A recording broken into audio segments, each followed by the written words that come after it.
What's going on, guys? Hope you're all doing well. I'm feeling a little bit under the weather.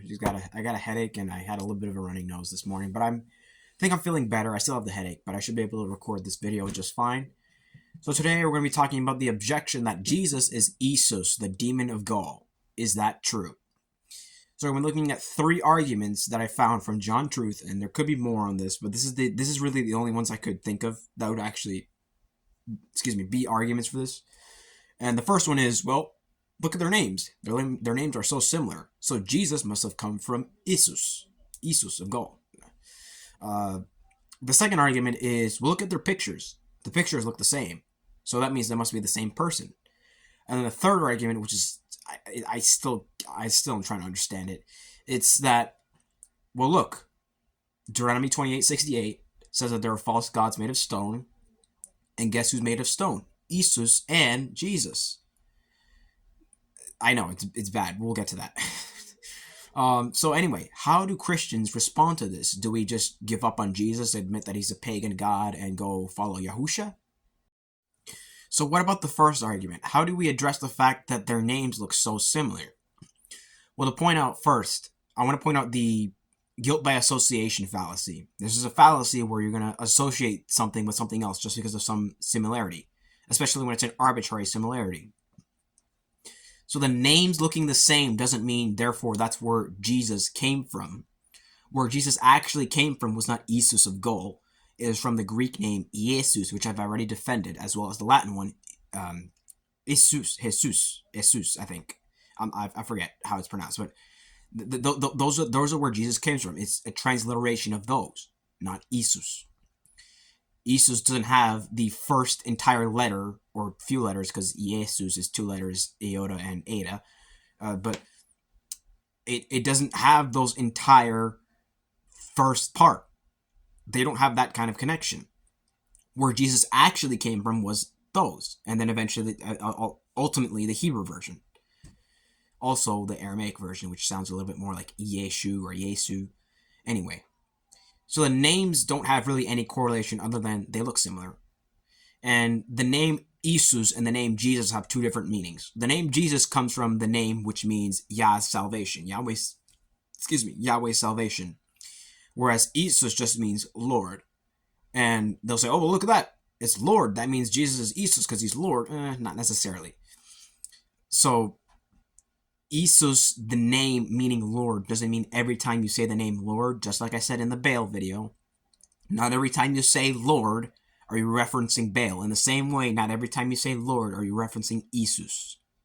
So when you call Jesus Lord, you're not referencing Esus. You're ascribing the title of Master, Sovereign, having authority over to Jesus. That's all it is. It's not referencing Esus.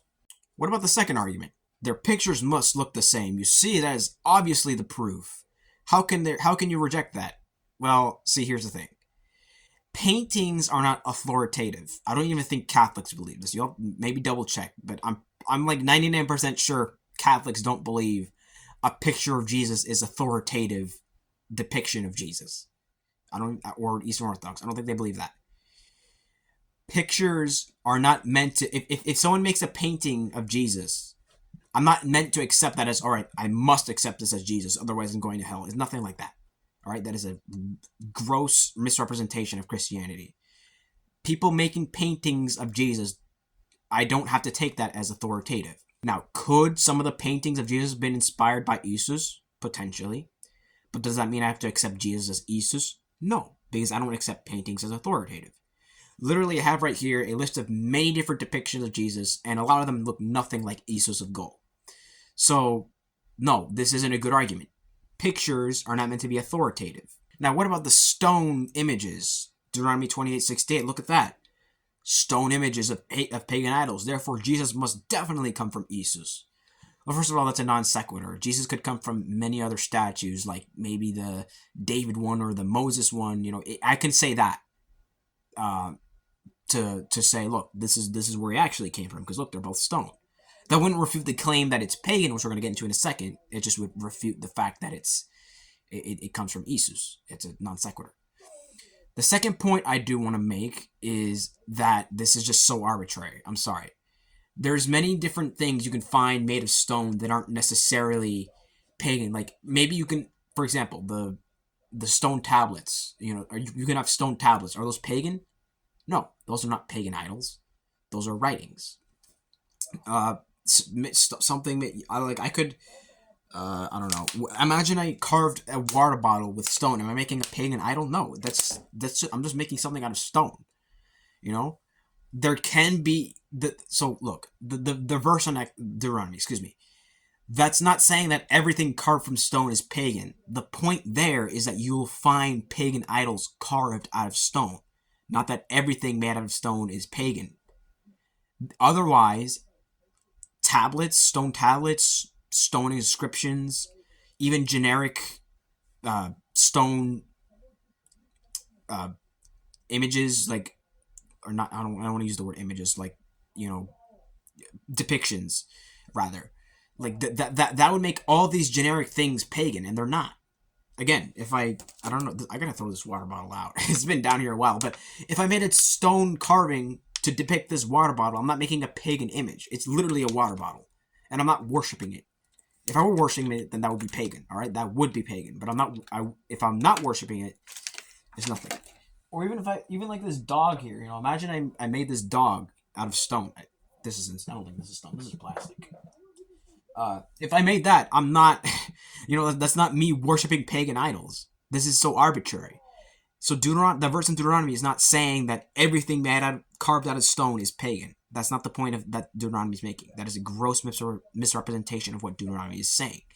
Please do not use the verse like that. So we've seen the problem here. There's just too much being assumed. There's too much being ignored. The fact of the matter is, Jesus is not Esus. Their names may be similar, yes, but it doesn't prove that they come from each other. That would be a guilt by association fallacy. Their paintings look the same, but paintings are not meant to be authoritative. I don't have to necessarily take every depiction of Jesus as authoritative. Otherwise, I'd be stuck, because there's many depictions of Jesus. And finally, the stone thing is so arbitrary, and it's ripping a verse grossly out of context. No, Jesus is not Esus.